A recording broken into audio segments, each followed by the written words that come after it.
What if I told you that Fujifilm is about to release a camera so controversial, so radically re-engineered, that it could single-handedly revive the purest form of street photography while dividing the camera world right down the middle? For over 5 long years, Fujifilm fans, street photographers, and rangefinder purists have been screaming into the void, asking one simple question: where on earth is the X-Pro 4? When Fujifilm dropped the X-Pro 3 back in 2019, they didn't just release a camera. They made a statement. They gave us a hidden screen that forced you to put down the LCD and look through the viewfinder. Some called it a masterpiece of intentional design.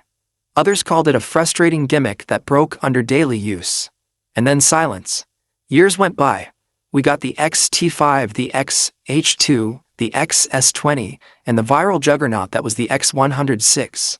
But the flagship rangefinder line, the very camera series that put Fujifilm on the modern digital map, was left completely in the dark, leading millions to believe that the X-Pro lineup was officially dead. But behind closed doors in Tokyo, a totally different story was playing out. Deep inside Fujifilm's development labs, engineers were quietly wrestling with an almost impossible technical challenge. How do you fit a massive 40-megapixel sensor, modern artificial intelligence subject detection, and 5-axis in-body image stabilization into a slim, classic titanium rangefinder body without ruining the physical soul of the machine? Today, internal leaks, supply chain shifts, and patent filings prove that the wait is finally over.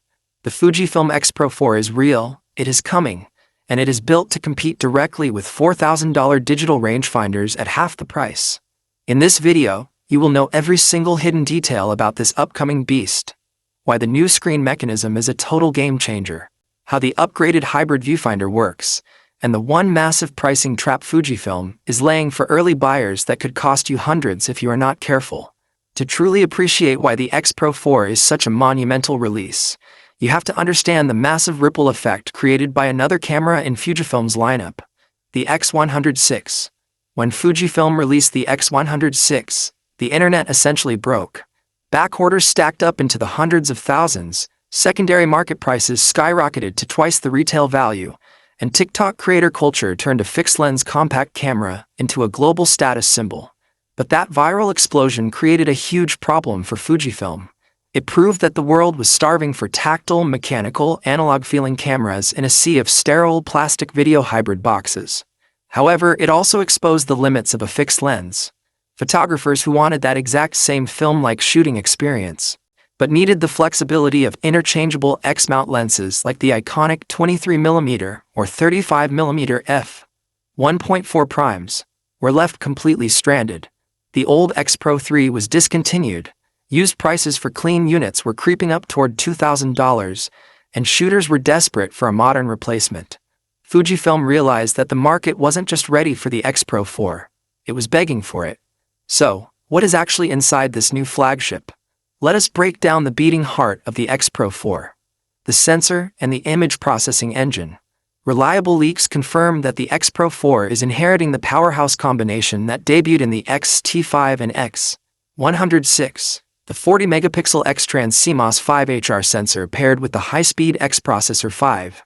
Now, 40 megapixels in an APS-C rangefinder is a massive deal for several reasons. First, it gives street and documentary photographers an unprecedented amount of cropping freedom. If you are street shooting with a wide prime lens, and you cannot physically get closer to your subject without ruining the organic moment, a 40-megapixel file allows you to crop in aggressively during post-processing while still maintaining crisp, high-resolution details for massive physical prints or high-definition displays.